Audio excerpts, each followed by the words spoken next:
Men on this or any planet enter the former Glory 2-division champion and now undisputed UFC middleweight champion Alex Pereira. And DC, some may knock him for the fact that he didn't have to go through that proverbial UFC gauntlet to get the title fight, but he knocked the hell out of Sean Strickland, and when he arrived at the Adesanya fight, he did not miss in round 5. I think that he should be given credit for what he has done in such a short period of time.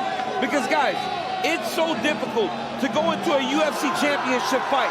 It's also very difficult to go into a UFC championship fight against a guy like Israel Adesanya, who had dominated the division. It does not matter what your prior exchanges had been. You had to get there. He did that in 3 fights. Made his way to the mountaintop and got the job done. We spoke about this when Leon Edwards fought. They say the champion gets 30% better once he becomes the champion. If this guy's 30% better than last time, Izzy's in for a very long night because he has tremendous skill and a great team behind him, and now a confidence of a champion. He is without a doubt one of the most terrifying fighters to ever fight in MMA. Every fight starts standing. And when you are standing in front of this man, any mistake has grave consequences. He's one of the most destructive knockout artists that's ever competed in combat sports. And he has one of the most terrifying walk-ins ever. When you hear that music and that guy pulls that bow back and screams, dude, that's horrific. That's bone-chilling.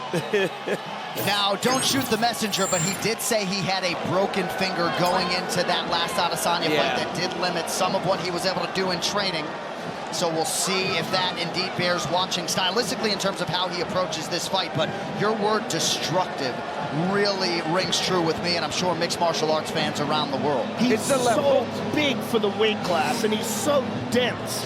It's like Dan Henderson. You ever put your hand on Dan Henderson's back? It sucks. Dan Henderson hits you. Even if you're like super close to him, it hurts. There's people like that. They're just built different. And this dude is just built different. And he's a world-class striker. And that you can't use that word enough with him, because he really is. 2-division simultaneous world kickboxing champion. And now, undisputed middleweight champion of the world, defending his title. I'm sorry, John, it's the left hook. That left hook, every time he uncorks it, it is so scary because you know it only takes one, and he will hurt just about anyone that he hits with it. Now he's doing it with 4-ounce gloves. Crazy.